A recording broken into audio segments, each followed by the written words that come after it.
Saludos, buenas noches, como siempre es un placer estar con todos ustedes en ECOS. La conocida como Ley de Muerte Digna, en fase de anteproyecto, plantea un avance en la protección de derechos tanto de los pacientes como de los profesionales sanitarios, pero toca una realidad muy sensible, muy delicada, donde confluyen derechos y libertades, porque, en cierto modo, y siendo muy sensibles, repito, al expresarlo, deja la puerta abierta a polémicas como suicidio asistido o la eutanasia. Serán realidades que conozcamos esta noche. Hemos seleccionado una serie de puntos para sobre ellos volver inmediatamente al plató y comenzar el debate. Estos son los puntos.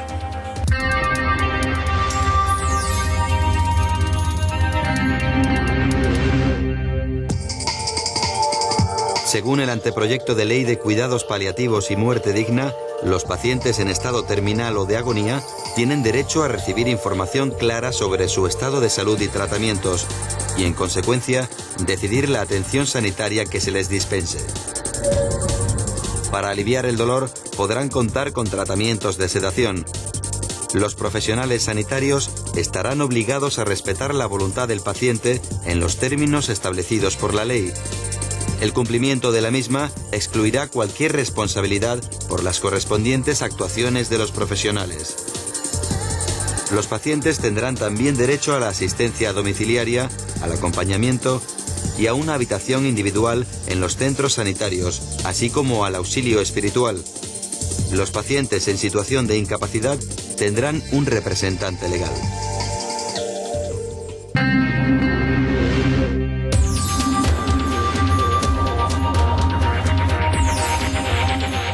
Por supuesto que son una serie de puntos nada más de esa compleja y extensa ley de muerte digna, pero intentaremos esta noche que los profesionales que tenemos aquí en plató nos puedan resolver más de una duda.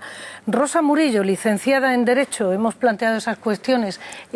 ¿Dónde diferenciamos, y esto ya es para los cuatro que iremos presentando, dónde diferenciamos la muerte digna y la entrada a la eutanasia? Y perdónenme si alguna expresión no es coincidente. No, pero yo sí quisiera destacar que la ley ha omitido deliberadamente la expresión de muerte digna. O sea, la dignidad es algo que yo entiendo que se predica del ser humano en cualquiera de las circunstancias de su vida, no necesariamente de la muerte. Entonces la dignidad se predica del ser humano y entiendo que hay que proteger esa dignidad en el proceso final de la vida, que es precisamente así como se ha titulado el anteproyecto de ley, reguladora de los derechos de la persona ante el proceso final de la vida. Y yo iría matizando un pelín el tema de la dignidad, en el sentido de que dignidad es el valor del ser humano sobre todo lo que le rodea, poner en valor el ser humano y a la persona como el único ser racional e inteligente, y además pondría en valor que el decir eso significa que todos somos iguales, y esa igualdad es la que hay que defender. Y hay que propiciar eso, sobre todo en los momentos de mayor debilidad de las personas, cuando somos más vulnerables, como puede ser en un momento de dolor. Desde ese punto de vista entiendo que cualquier esfuerzo de la sociedad por proteger el proceso final de la vida de las personas, lejos de ser una puerta abierta a la eutanasia, puede ser todo lo contrario, una prevención de la eutanasia. Ese sería el extracto de la cuestión que planteamos de inicio, que también se lo trasladamos a María José Redondo, que es médica de cuidados paliativos y preside la Asociación de Profesionales de Cuidados Paliativos de Extremadura. Con ese mismo enfoque, María José. Estoy de acuerdo con Rosa en el sentido de que es una oportunidad el abrir este debate social y a nivel legislativo, el hecho que se puedan regular los derechos de los pacientes que se encuentran en el proceso final de la vida. Creo que es algo que es un hito importante en nuestra legislación española y que va a ser muy positivo. Y de ahí entresecaremos una serie de cuestiones que son las que nos interesan esta noche. Josefa Martín es auxiliar de ayuda a domicilio, superó un cáncer con 25 años y es el testimonio vivo además de lo que nos trae esta noche aquí. ¿Su impresión, Josefa? Bueno, pues yo creo que hay diferencias entre muerte digna, significa no tener que alargar la vida artificialmente, mientras que la eutanasia responde más a acelerar la muerte. Y creo que hay muchas diferencias entre una cosa y otra. Y que estoy de acuerdo con las dos, que esto puede ser que cierre la puerta a la eutanasia. Si se la cierre. Si se hace bien. José María Fernández es psicólogo y además experto en bioética. Es miembro del Comité Ético del Hospital Infanta Cristina de Badajoz. ¿Cuál es su visión, señor Chavero, Fernández Chavero? Sí, hola, buenas noches. Yo creo que esta ley va a tocar un aspecto muy parcial o muy delicado de la persona, como es el final de su vida, como es la muerte. Y a mí lo que me preocupa es que desde un punto de vista ético dediquemos esfuerzo a la parte de la muerte y podamos olvidarnos de lo que es algo más amplio, que es el cuidado del moribundo, es decir, de la persona, ¿no? El cuidado en su amplio sentido, ¿no? Que no solamente nos dediquemos a un tema muy concreto como es la muerte, ¿no? Hay un apartado en la ley que dice la sedación paliativa con el riesgo de que se pueda acortar la vida del paciente, ¿no? Esto, en términos de bioética, es la definición que se ha dado a la eutanasia activa e indirecta, que no genera ningún tipo de problema, pero que de alguna manera ya estaba definido como eutanasia activa e indirecta, ¿no? Yo sí creo que esta ley me gusta, creo que hay que matizarla, creo que hay que mejorarla, pero puede ser una puerta encubierta para tratar el tema de la eutanasia. Entonces son dos cuestiones completamente distintas. ¿Qué significa? ¿Podrían profundizar en lo que acaba de exponer el señor Chavero? En la cuestión de la sedación, si quiere médicamente o si quiere...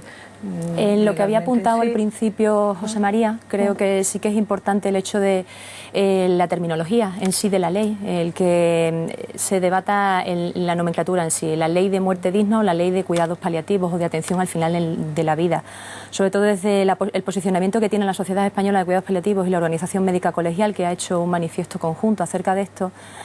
Creemos que sería más idóneo, más oportuno en ese momento el hablar de ley de calidad en la atención al final de la vida. ¿Por qué dice la puerta abierta a la eutanasia? No, digo la puerta abierta porque estamos hablando de un tema tremendamente delicado, que es el tema de la muerte. Porque además yo sí coincido con Rosa que la muerte es digna. Es decir, la muerte forma parte del ser humano y por tanto todo lo que sea parte del ser humano es digno. Lo que sí digo yo es que tal como viene definido, la sedación paliativa ya es una indicación médica, ya es un acto médico, por tanto no hay que definir mucho más, ¿no? Que tiene sus indicaciones y sus contraindicaciones.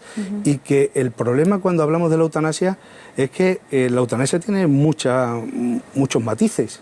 Y hay una parte ya definida, que es la eutanasia activa e indirecta, que es aquella, la ley del doble efecto, es decir, porque queremos mejorar y suprimir el sufrimiento de esta persona, le aplicamos una serie de fármacos, aunque eso conlleve el acortamiento de su vida. Es decir, lo primero justifica lo segundo, y yo creo que eso ni a la Iglesia Católica ni a nadie nos genera problemas. Ahora, ¿por qué tratamos algo tan específico como es esto? Que es una cuestión que ya está contemplado en la Lex Artis, es decir, en el buen ejercicio de profesional de la medicina. Ya está, ¿no? Yo creo que sí, quizás... Sí, no, Rosa, no, intervenga, por favor. Bien, no, yo creo que sí que nos podríamos plantear si existe necesidad y oportunidad a la hora de promulgar esta ley. En el momento en que se hace, por qué se hace y qué se pretende.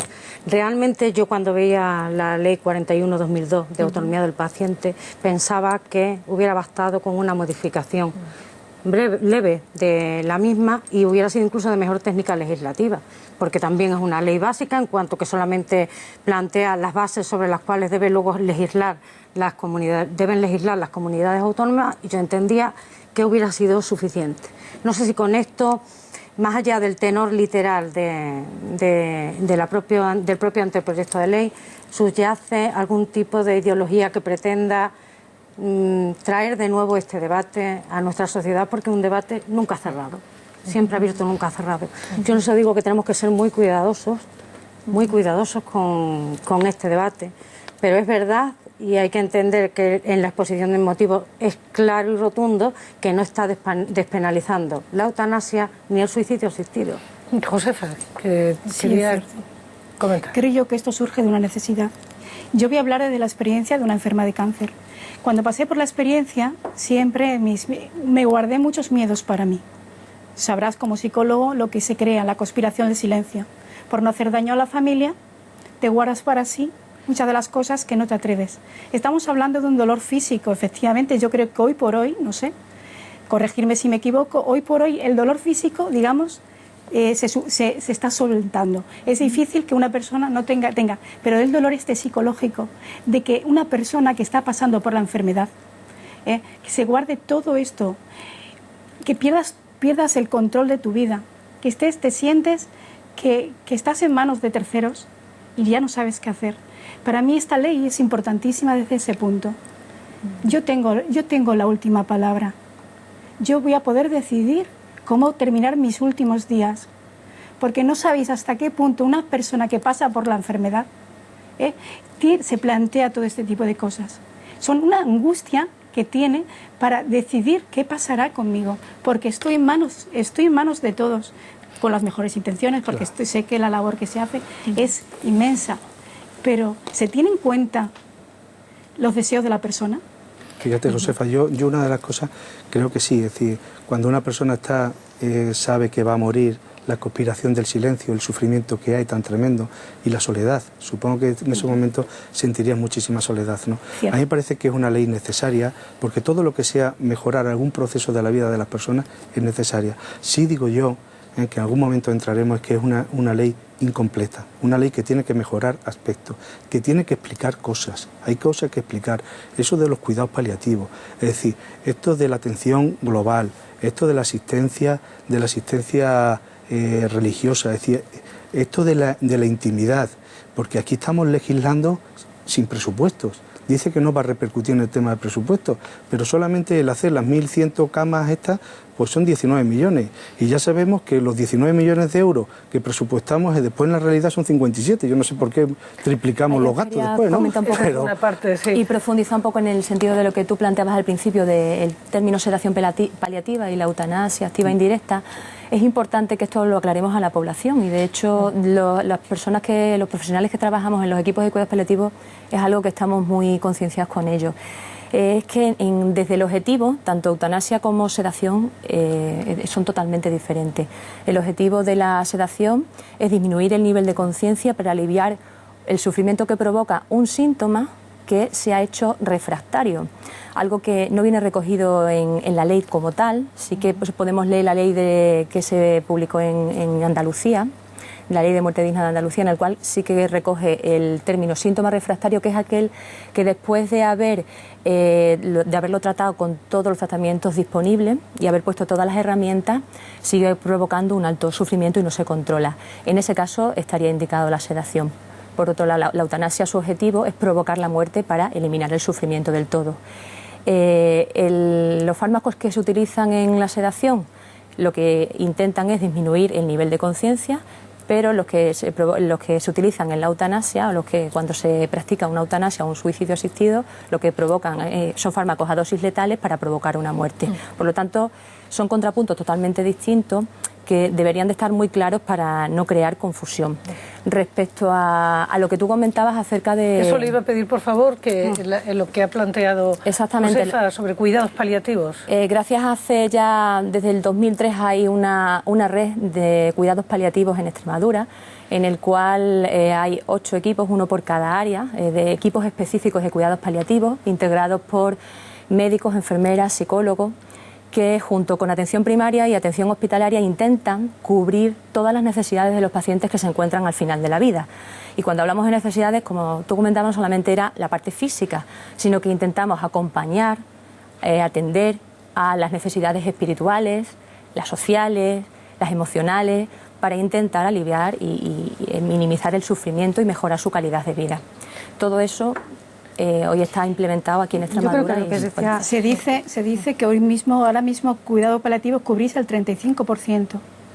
Realmente no hay necesidad de se cubre, el 35%. El 35% se hablaba de cifras, ¿sí? Que cubrís muy poca parte realmente de la necesidad que hay actualmente. Pero ¿qué cuidados paliativos? Si todo profesional que atiende al final de la vida da ese enfoque, debe de dar ese enfoque. Y de hecho es una de las propuestas que hace la ley. Aparte de regular los derechos del paciente, también hace que los profesionales tengamos un marco legal y jurídico que nos dé seguridad y confianza para poder acompañar y darle respuestas a todas las necesidades, pero que todos estemos comprometidos a que estos pacientes y estas familias, que no hay que olvidarlas tampoco, pues puedan satisfacer sus necesidades o por lo menos acompañarlas.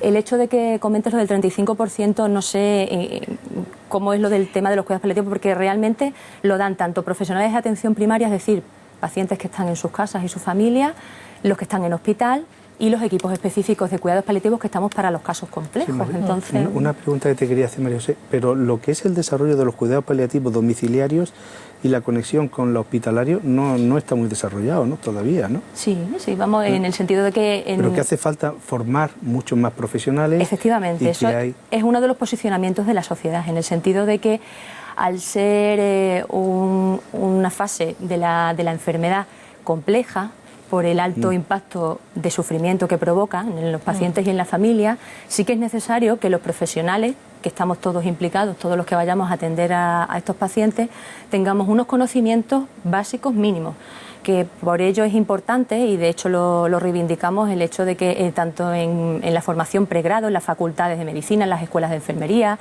en las facultades de psicología, trabajadores sociales, todos tengan una parcela de conocimientos y formación en cuidados paliativos, así como formación posgrado para los profesionales que estemos atendiendo. Rosa. Sí, yo creo, a raíz de lo que comentaba antes Josefa, y luego insistiendo en lo que decía María José, ¿no? Sí, es cierto que esta ley tiene de positivo precisamente ese reconocimiento de derechos. Es realmente un haz de derechos que a las personas en el proceso final de su vida pues lo están pidiendo a gritos. Yo creo que todos en algún momento hemos tenido alguna situación hospitalaria con algún familiar, nos hemos visto en situaciones límites en las que hubiéramos necesitado realmente de una atención mucho más humana. Mucho más humana. No es la muerte la de que se deshumaniza, es el trato a las personas lo que solemos deshumanizar, no sé por qué extraño mecanismo, y a veces en nuestro quehacer diario omitimos muchas cuestiones de delicadeza, de atención, de información. Entonces es bueno que en una ley se recoja ese reconocimiento de derechos, porque además el reconocer derechos en una ley va mucho más allá de simplemente una declaración de intenciones. De alguna manera la sociedad y los poderes públicos se están obligando a hacer efectivos esos derechos. Rosa, disculpe, legalmente, de acuerdo con las cuestiones que nos han planteado más de un espectador, ¿se puede decir de una manera taxativa quién tiene la última palabra en esta ley, si el paciente o el médico, puesto que tenemos que abordar la objeción de conciencia? ¿Se puede decir de una manera descarnada, de esta forma, quién tiene la última palabra en un caso? Yo creo que sí. Yo creo que lo ¿Se puede decir? Yo pienso que Dígamelo, la última por favor. palabra la tiene el paciente en el marco que se establece de legalidad. La tiene el paciente dentro del marco del ordenamiento jurídico, con los límites que vienen ya preestablecidos, que por un lado sería la existencia de un tipo penal que hace que determinadas conductas sean punibles, que sería la eutanasia y el suicidio asistido, y de otro lado lo que sería la propia lex artis, que obliga a los médicos a actuar en el marco clínico que les de obligado cumplimiento. Que esa ausencia y esa eliminación premeditada de la lex artis en esta ley sí que me sorprende. Eso sí lo tengo que decir. Rosa, pero a mí me surge una pregunta a lo que tú has dicho. Supongamos que consideran que yo tengo las facultades mermadas. Bien. ¿Qué ocurriría en el caso? Porque ya no estamos hablando de los facultativos, estamos hablando de la propia familia, porque puede ser mi decisión, pero no la de mi familia. Por supuesto, ellos saben que lo que significa una pérdida y tratarán de aferrarse a la persona que quieren. Está muy claro, ¿no? ¿Y qué ocurriría en el caso de que mis facultades estuvieran mermadas y no se tuviera en cuenta, o pudieran aprovecharse? Mira, estás planteando el tema del testamento vital, realmente. Sí. Por cierto, Pero vamos eso es una a volver voluntad a ello anticipada. después, pero esa Sí, pero eso respuesta ya es sí la otra tiene María historia. José también. Sí, porque ya estamos hablando de una voluntad anticipada. Sí, Supongamos que en un momento dado yo decido Hay una ya... incapacidad de hecho. Eso, estamos que hablando se tiene del que momento. la ley establece cómo se Eso. determina con la concurrencia además de una opinión y el nombramiento de un representante. Luego vamos a volver al testamento vital. Antes de pasar precisamente a otro testimonio, Josefa, María José, ¿alguna respuesta inicial a lo que acaba de plantear Josefa o lo que yo planteé también? ¿Quién tiene la última palabra? La autonomía es la del paciente y es otra de las cosas importantes que regula la ley. Está claro que el derecho a cómo se quiere cuidar al final de la vida, qué quiere que se le informe, qué quiere que no, cómo quiere vivirlo, lo tiene el paciente. Sí, yo quería decir que ya en la ley de autonomía de Extremadura, del paciente de Extremadura, en 2007, ya se recoge esto. Sí es bueno, dado que va a ser una ley a nivel general de toda España, el que esto se recoja también. Decíamos un testimonio precisamente en relación con lo que estamos tratando en este plató. No perdamos oídos a las palabras que nos dice este buen hombre.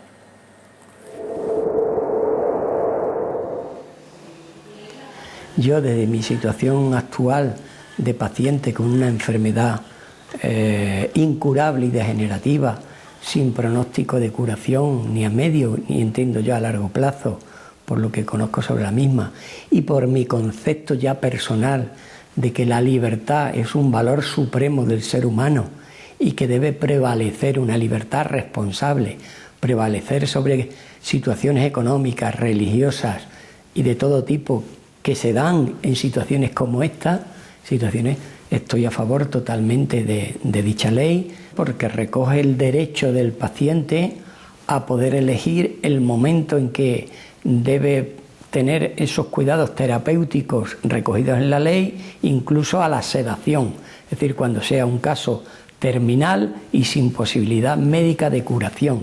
Y además estoy también a favor porque de alguna forma, por lo que he leído de la ley, ampara precisamente a los facultativos, al sistema sanitario, a los sanitarios. Entiendo, y no es como una crítica que viene demasiado tarde, que debería haber venido antes, entiendo incluso que deberíamos haber llegado, o la sociedad debería haber llegado un poquito más al suicidio asistido. Y si yo en un determinado momento entiendo que no deseo vivir con plena capacidad mental y raciocinio, entiendo que me deberían ayudar con cuidados paliativos y con sedación, es decir, a morir.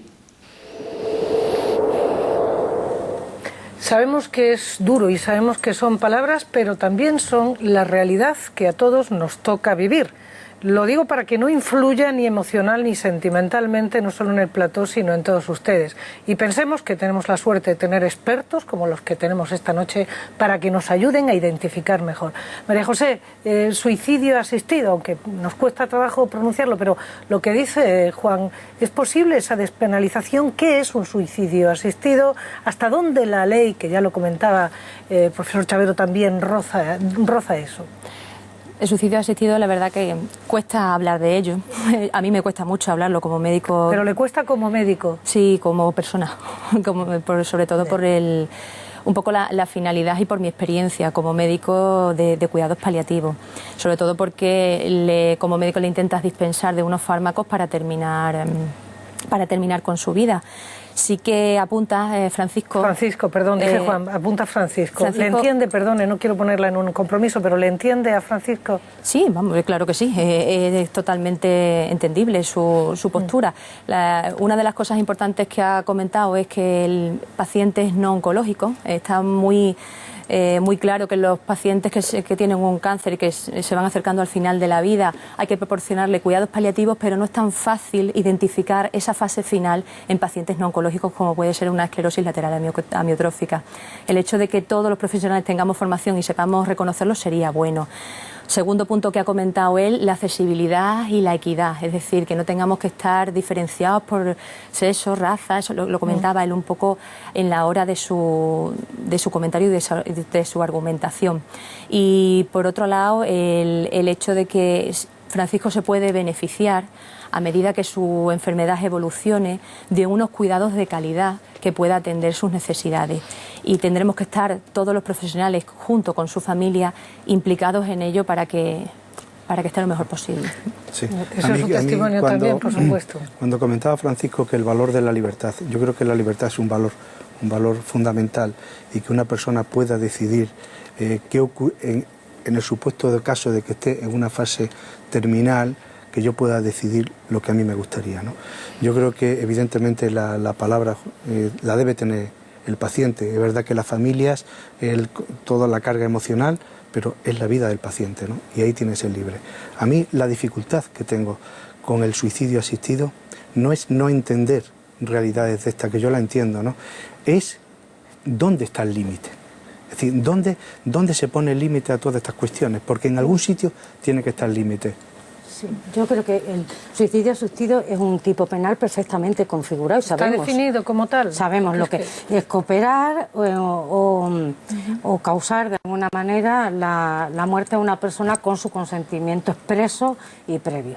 Bien, se sitúa en el Código Penal justo entre los delitos que protegen el derecho a la vida reconocido en la Constitución, en los derechos humanos, el derecho a la vida, la integridad física y moral. Se constituye y se configura como un tipo privilegiado, significa, bueno, para que nos entendamos, el homicidio sería el tipo, un tipo cualificado sería el asesinato, que sería de mayor gravedad y la pena mayor, un tipo privilegiado sería una conducta que se entiende que debe ser punible porque atenta contra la vida, pero que también se entiende que tiene unas circunstancias especiales que pueden hacerla menos reprochable socialmente. Tal es el caso que la pena que nuestro Código Penal le asigna tanto al suicidio asistido como a la eutanasia propiamente dicho, tanto en fase de cooperación necesaria como de autoría, pues es una pena que prácticamente no se cumple nunca. Es tan leve, de 6 meses, 18, que prácticamente no se cumple nunca, pero es necesario que permanezca. Y además en esta sociedad tenemos que empezar a tener muchísimo cuidado cuando despenalizamos algo, porque lo despenalizamos y enseguida lo elevamos a la categoría de derecho, y eso es una barbaridad jurídicamente hablando, es una barbaridad. O sea, una cosa es que yo diga despenalizo el ser vago y otra cosa es que yo diga tengo derecho a ser vago, que esto es una frivolidad, tratando que se me permita. Rosa, yo me pregunto sobre este tema si estaremos planteándonos el suicidio asistido si no se tendiera a alargar la vida artificialmente. Por supuesto. Es mi planteamiento. Eso también lo contempla. No estamos hablando, como tú indicabas antes, sobre el tema de cómo vivir más que cómo morir. Porque daros cuenta que la eutanasia responde a poner fin al sufrimiento. Pero yo me plantearía, si evitamos todo esto, si creamos con esta ley, como bien en los cuidados paliativos está ocurriendo, un lugar donde la persona pueda estar, morir personalmente, decidir su propia vida, tener el control de sus últimos días y poder abrirse en todos los aspectos, porque con los especialistas que hoy día estáis alrededor de ellos, psicólogos, todo, que una persona pueda vivir. Tenemos a la doctora Kubler-Ross, daros cuenta que, claro, de mis circunstancias, ¿qué hizo? Lo que me estuve preparando, digamos, para morir, ciertamente. En aquel momento donde viví, todo fue un proceso interior, pero la realidad es que me ayudó mucho. Busqué personas que estuvieran, y estamos hablando de la doctora Kubler-Ross, una pionera en materia de tanatología. Ella tiene estudios de cómo viven los moribundos, tienen obras interesantísimas que aconsejo a todo el mundo cuando hablamos de este tema, ¿no? Porque realmente no hay una cultura digamos, del bien morir. No vamos a hablar del morir, yo sí quería del bien rematar morir. Y creo que es importante. Por eso me cuestiono yo muchas veces, por eso digo que esto puede ser una puerta, podemos cerrar la puerta. No me dejen la cuestión de Josefa sobre el plató. Rosa, por favor, alguna matización. Sí, pero yo quería sí hacer la matización que en cualquier caso siempre lo punible son terceras personas interviniendo en la muerte, porque no todos los casos que se plantean en la vida son los ideales que vemos en un supuesto concreto. Siempre planteamos el caso ideal, que parece, claro, que a todos se nos caen lagrimones porque nos cuentan una historia tremenda, en una situación tremenda que casi el que la escucha acaba diciendo, esto no tiene más solución. Pero luego la vida realmente no es eso. La vida es lo que decía Josefa. Al final, lo sabio es la vida, ¿sabes? O sea, llegamos a un hospital, llegamos a una persona en una situación tal, y lo mínimo que debe hacer esta sociedad, y espero que las comunidades autónomas tomen buena nota, porque esta ley solo hace sentar las bases y ellas desarrollarán y ejecutarán estos derechos. Lo mínimo que debe hacer la ley es garantizar el derecho a la información, garantizar el acompañamiento, poner los medios necesarios para que haya una habitación, favorecer y fomentar el que existan voluntarios en los hospitales, favorecer el que tengan acceso a sus creencias, favorecer el que no se suponga, no haya ningún abandono del paciente. Todo eso hay que garantizarlo, ¿no? Antes de pasar a esa breve pausa, por favor, les pido la consideración que apuntaba. Sí, con respecto a lo que decía Josefa de las medidas de soporte vital, es una realidad, en el sentido de que estamos en una sociedad que medicalmente pues hay muchísimos avances y es muy difícil de decir desde el punto de vista curativo hasta aquí hemos llegado. Estoy de acuerdo contigo en el que es muy difícil reconocer esta fase final, y de ahí la importancia de que cuando ya tenemos que hablar de obstinaciones terapéuticas, incluso diagnósticas, ¿no? Que no están conocidas, pero también hay obstinación o encarnizamiento diagnóstico, en el sentido de seguir buscando y buscando y buscando cuando se conoce o se puede entrever que es relacionado con la progresión de su enfermedad, que se está tornando irreversible e incurable. Cuando tenemos que hablar de limitación del esfuerzo terapéutico es porque realmente esto ocurre, efectivamente, como tú dices, y no se habla tanto de calidad de vida, sino de prolongarla. ¿Qué es lo que se le puede ofertar en todo este proceso para que esto cada día vaya menos y que seamos más coherentes, más sensatos, más adaptados a las necesidades y a lo que necesita el paciente en cada momento? A que los profesionales estemos totalmente entrenados y sepamos acompañar en materia de información, como dice Rosa, es importante que se regule la información, pero que sepamos informar, que sepamos comunicar. Todo eso hace que el proceso sea más fácil y que se entienda mucho mejor que a lo mejor esa medida no hay que continuarla o que hay que retirarla. Sí, yo siguiendo también lo que comentaba Josefa, cuando Kubler-Ross hablaba de aquello, hablaba no solo de la muerte, sino del proceso, de todo un proceso, ¿no? En donde había que acompañar. Y vuelvo al inicio, creo que tenemos que desarrollar muy bien todo el proceso y acompañar, porque cómo informar al paciente estaba ya en la Ley de Sanidad de 1986. Sigue, es decir, ya hace 20 muchos años, 25 años, y tenemos el problema de cómo seguir informando, cómo dar malas noticias, ¿eh? Es decir, es verdad que llega un momento en donde tenemos que asumir la limitación de la medicina. Hasta aquí hemos llegado, ya no se puede más. Ahora lo que se necesitará ya no es una medicina curativa, sino una medicina paliativa, ¿no? El encarnizamiento terapéutico, por favor, eso ya evidentemente todos lo rechazamos, ¿no? Pero sí quiero yo, insisto otra vez, ¿no? Estamos hablando del paciente y es genial, porque aquí el gran protagonista es el paciente y el gran protagonista es el final de la vida, ¿no? Pero no nos olvidemos de los profesionales, porque me da a mí la impresión de que aquí nos olvidamos de los profesionales, tan solo los tratamos jurídicamente. Oye, que no vais a tener problemas. Esto es como el consentimiento informado. Usted firme que yo ya estoy libre. No, vamos a mejorar eso, porque creo que el profesional se queda un poquito cojo.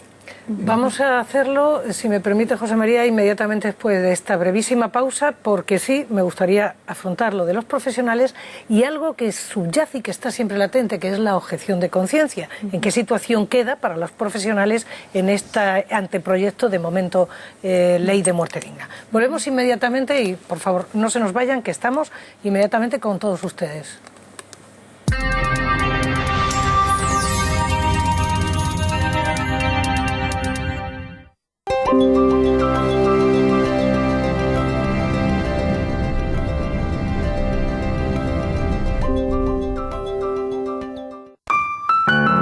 Volver a sentir los sonidos, entender a mis amigos. Gracias a Audifón, he vuelto a oír, he vuelto a vivir. En Audifón han mejorado mi calidad de vida, haciendo que mi pérdida auditiva no sea un problema.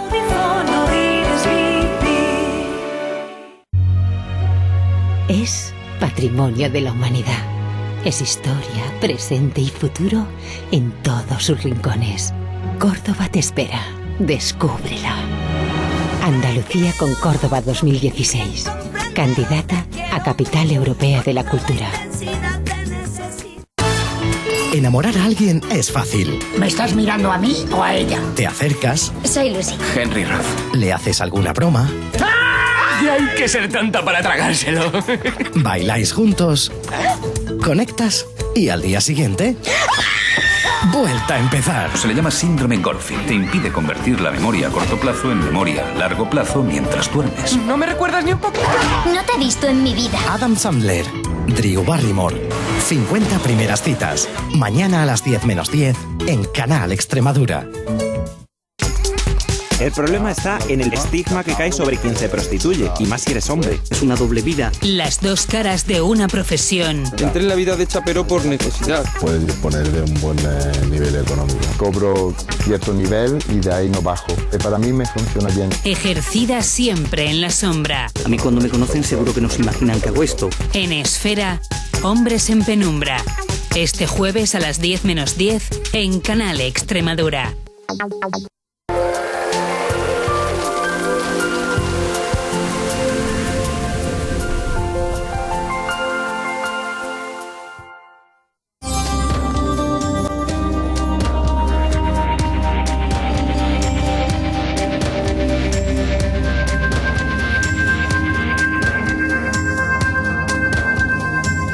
un programa tan complejo, interesante y duro, en algunas expresiones como este, y no precisamente por estridencia, sino porque quizás se acerca a la mayor realidad que hay en la vida, que es precisamente el paso a ese adiós definitivo.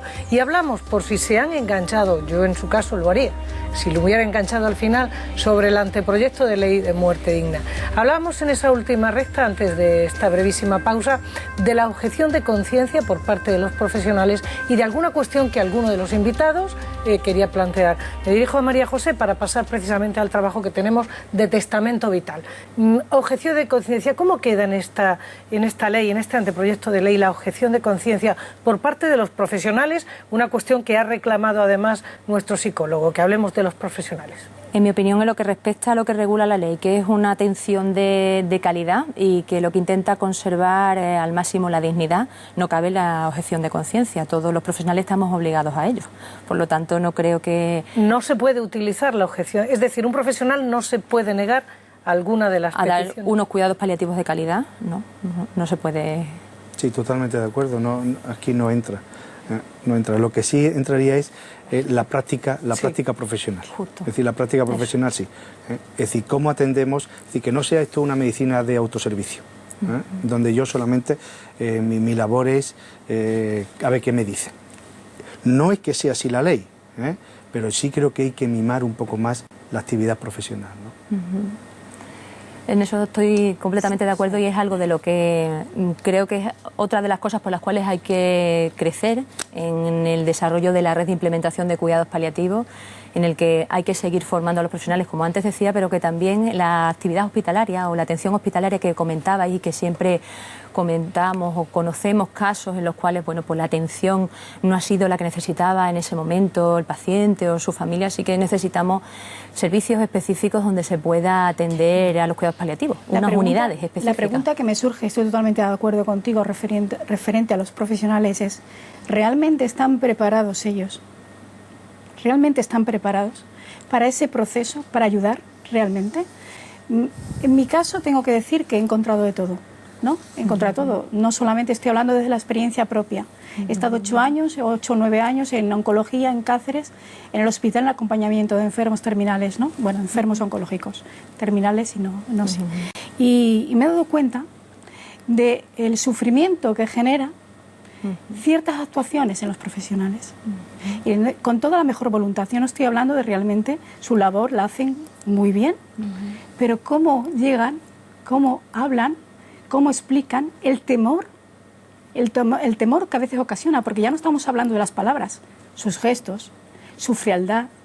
Yo recuerdo que yo vivía con dolor eso. Yo sufría con esa forma de actuar por parte de ellos. No estoy negando de su calidad humana, no lo niego en ningún momento. Yo sé que hay una protección por parte de ellos, de no implicarse. Pero la cuestión es, estamos hablando de personas que están viviendo un proceso muy difícil, que necesitan de todo el apoyo, de todos los cuidados. Y mi pregunta que me surge, y de verdad es que desde la experiencia de 8 años en un hospital oncológico, es: ¿realmente los profesionales están preparados para llevar a cabo esta gran tarea, esta importante tarea? Me alegro que lo comentes, Rosa, porque estoy totalmente de acuerdo en el que para dar cuidados paliativos ya en una alta complejidad, es decir, cuando la situación ya se torna compleja y hay un alto sufrimiento, no todos valemos.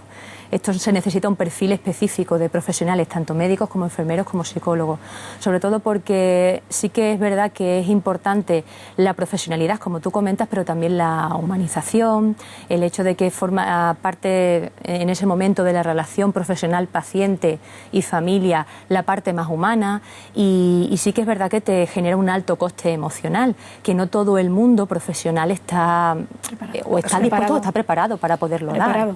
Eso sí que es verdad. Es un trabajo duro. Rosa, yo creo que es duro, pero muy grato, muy grato.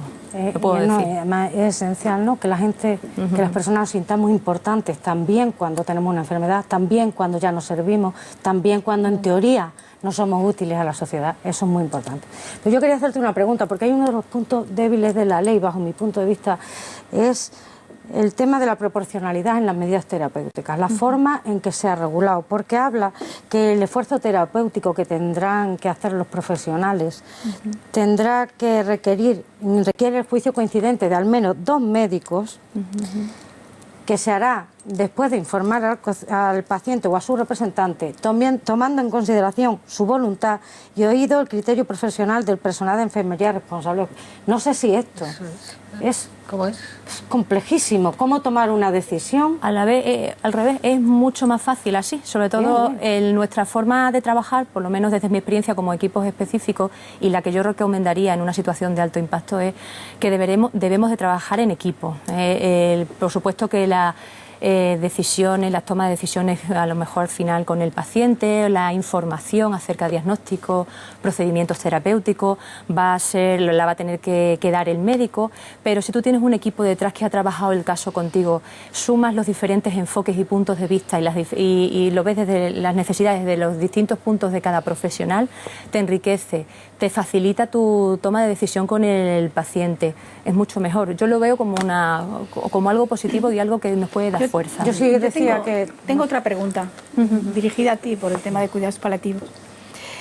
Conocí a una persona de mediana edad, ya murió, que estaba en el hospital y tuvo que terminar su vida, sus últimos días, en una residencia de ancianos porque no tenía un lugar donde morir, ¿no? En esos casos, ¿cómo es posible? ¿Es que no se cuenta con otras alternativas? ¿Cómo es posible que esa persona tuviera que terminar sus últimos días en una residencia anciana? Estamos hablando de una persona de mediana edad. Sí, porque creo que lo que quieres comentar es que estaba en un centro sociosanitario en el cual hay camas concertadas.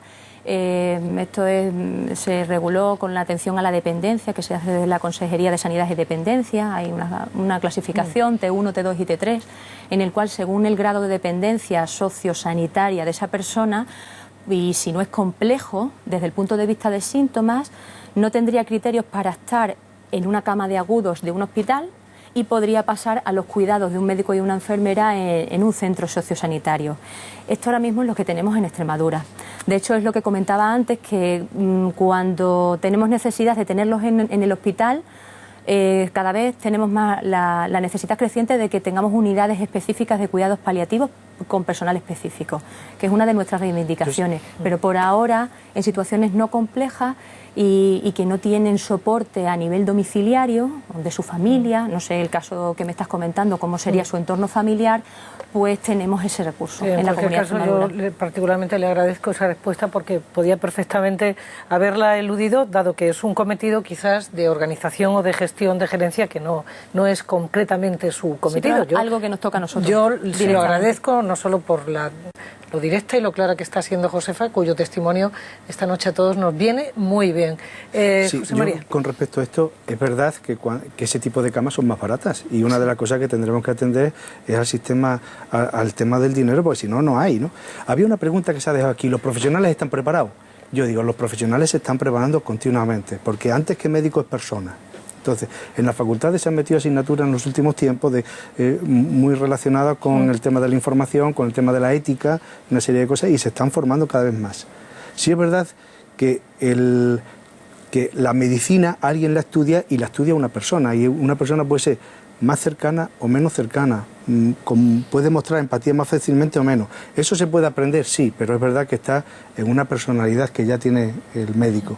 Yo creo que contamos con buenos profesionales que en el tema de la información y en el tema de esto se tienen que seguir formando, evidentemente, porque es cada vez más compleja la situación, ¿no? Permítanme que les ofrezca, como decíamos en un principio, que surgió lo del testamento vital, pero precisamente para ir completando y allanando ya el camino a la recta final de un programa que se presenta con estas claves, que además este testamento vital está en Extremadura.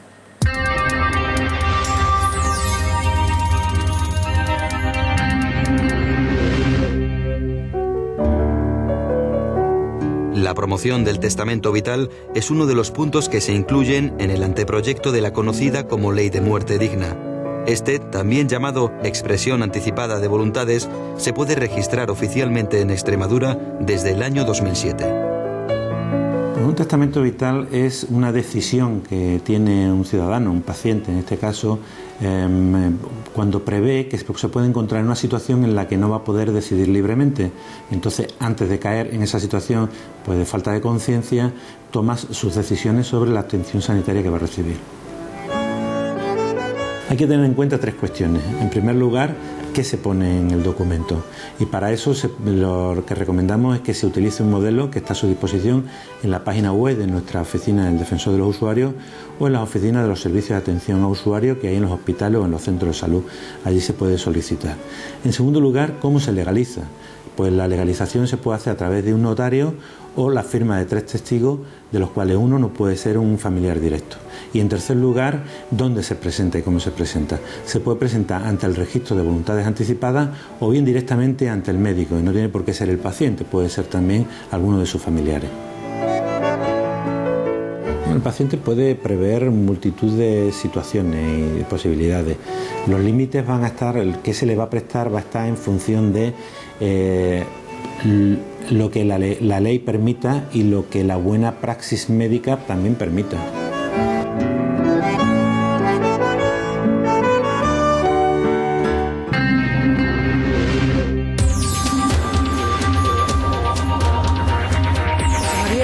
¿Resuelve los dilemas éticos el testamento vital? ¿Nos aporta más luz?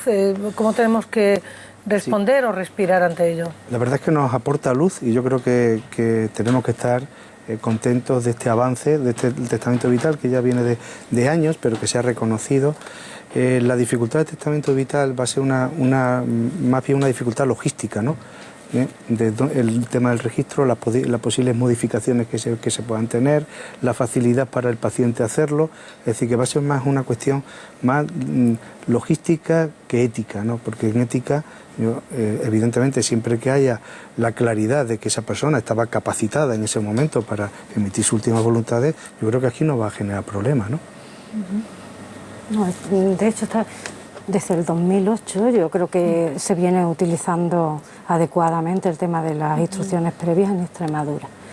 La ley insiste en esto y precisamente en una disposición final nos hace una modificación de lo que es el artículo 11 de la Ley de Autonomía del Paciente, que es la que yo comentaba antes, que me preocupaba la omisión deliberada del tema de la ley Artis, porque incluso el defensor sanitario nos ha explicado como límites el ordenamiento jurídico y el buen hacer profesional. Eran los 2 límites que se veían antes con claridad en la ley. Y, curiosamente, yo he tenido la curiosidad de poner los 2 artículos así. Lo único prácticamente que se ha modificado es toda referencia a la buena práctica profesional.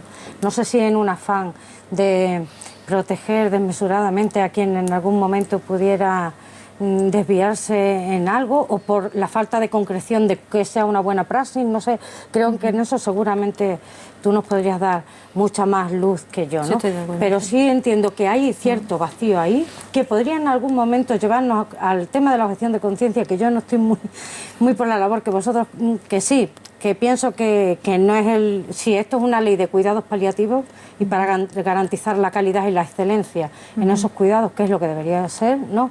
Simplemente no cabe objeción de conciencia. Pero si en algún momento, por aquello de que el único límite que se pone es el ordenamiento jurídico y el ordenamiento jurídico en su conjunto tomara otro tipo de decisiones que hicieran que la referencia a él ya no fuera la que es actualmente, podría darse que algún profesional se sintiera en su ideología dañado. Y yo pienso que la objeción de conciencia en nuestra Constitución está garantizada con la libertad de conciencia, con la libertad de ideología. Que la libertad ideológica del artículo 16, una de sus manifestaciones claras, precisamente es la del derecho a poder objetar en conciencia, sin que eso sea desobediencia civil. Porque como tal y exclusivamente aparece en la Constitución solamente en el tema del servicio militar, que es donde se establece claramente objeción de conciencia. Lo demás es una revisión clara. Rosa, tú destacas que resalta mucho sobre la buena práctica profesional. Yo me gustaría que fuera un límite. Pero que para mí es que es lo importante. Claro. Realmente es lo importante. Para mí ahí está el quid de la cuestión. Claro. Personas preparadas. Eso es lo que para esos momentos. Yo, tal como viene la ley, creo que la objeción de conciencia no entra, tal como viene definida, siempre que sea el profesional el que esté informando sobre las distintas opciones terapéuticas que hay o paliativas y que el enfermo escoja.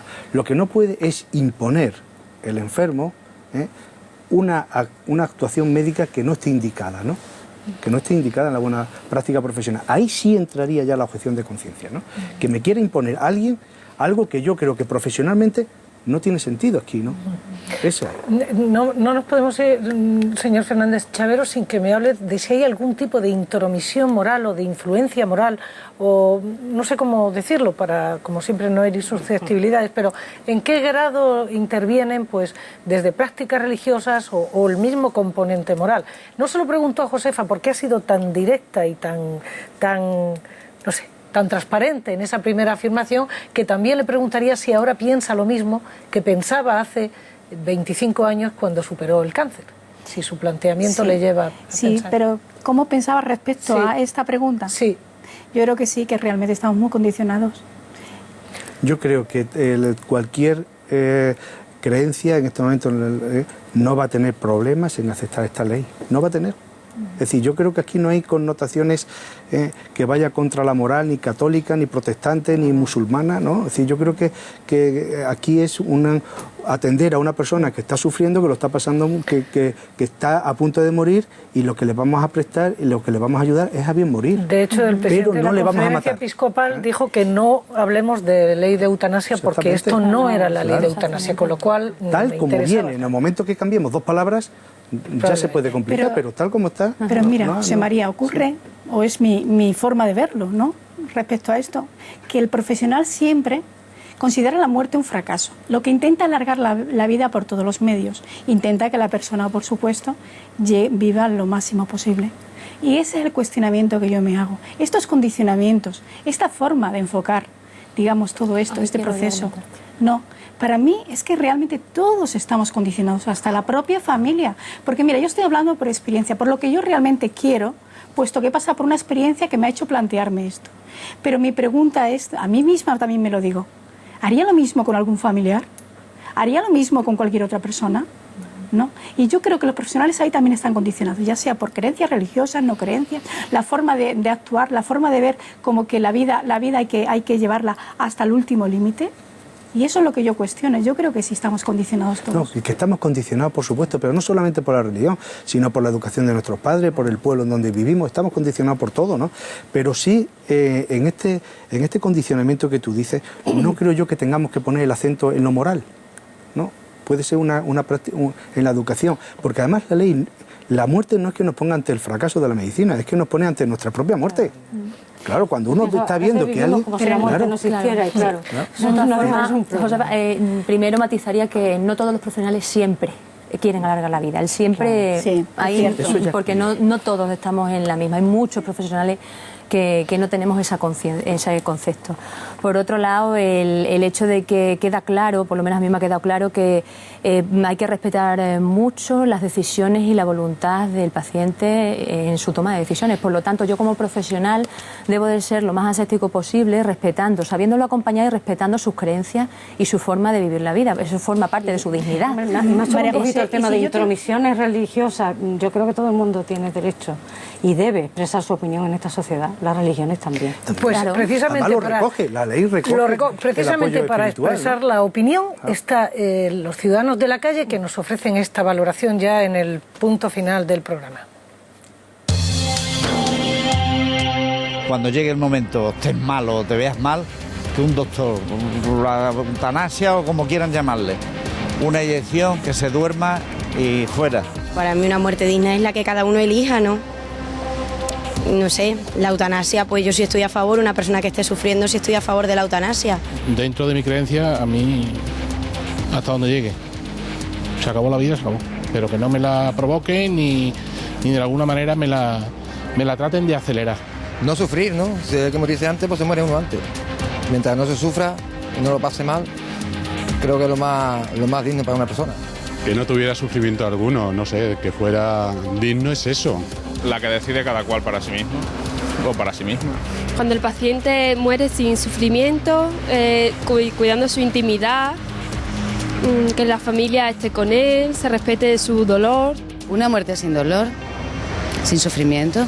Pues que el paciente pueda morir dignamente, pero siempre hay que agotar todas las posibilidades.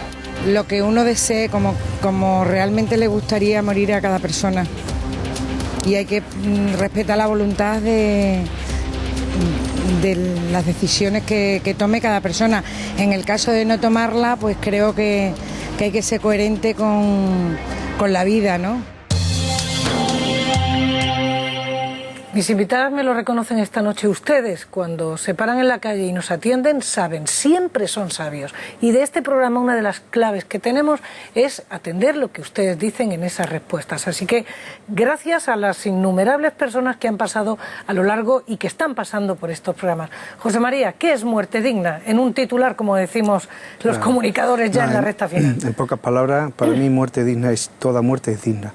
Pero si tuviésemos que hablar de qué muerte a mí me gustaría, es la muerte en donde estás acompañado, en donde estás en paz contigo mismo, estás en paz con los demás, con la familia, con la sociedad y en paz con Dios, que como creyente lo tengo que decir, ¿no? Josefa. Para mí la muerte digna es vivir con todos los cuidados y en las mejores condiciones, vivir los últimos días.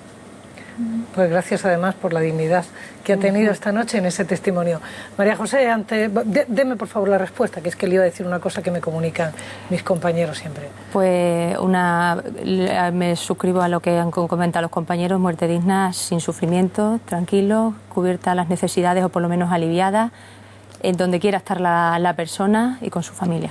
Lo que me dicen siempre es el agradecimiento de la sociedad extremeña precisamente por la labor que hacen gente como ustedes, y recojo el sentir de lo que hemos recibido. Rosa, muerte digna, ¿qué es? Pues yo creo que es un homenaje a la vida. La muerte digna es un homenaje a la vida. ¿Sabes? Cuando tú lo haces acompañado por una sociedad que te ha entendido, que sabe de tu dolor, que quiere mitigarlo, que te lo reconoce en forma de derecho, yo creo que es un homenaje a la vida. Pues se lo agradezco muchísimo a los cuatro, con sinceridad, y ese homenaje que nos decía Rosa a la vida es el que en este programa de Ecos queremos dispensarle a una profesional que nos dijo adiós hace poco tiempo, Julia del Viejo. Para ella va este programa ya al final, porque si ella estuviera viéndolo, probablemente me dijera que no se me ocurra que ella, su obligación es la coordinación de trasplantes en Extremadura, por esa dignidad ante la vida. Y ante el último adiós, muchos extremeños tenemos que agradecer a todos esos profesionales. Vaya con todos ustedes también nuestro agradecimiento y será hasta el próximo martes. Buenas noches.